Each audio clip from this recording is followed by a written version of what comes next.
Our every year Ramadan outing story.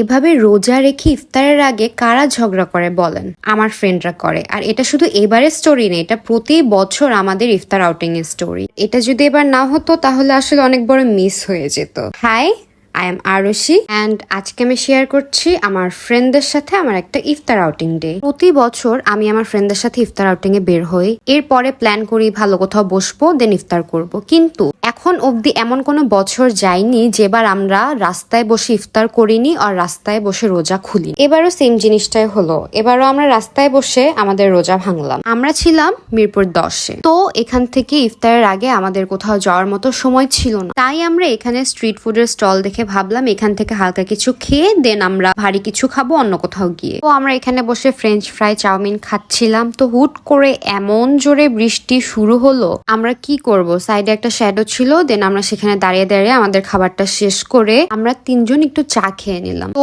চা খেতে খেতে দেখলাম বৃষ্টিটা থেমে গেল।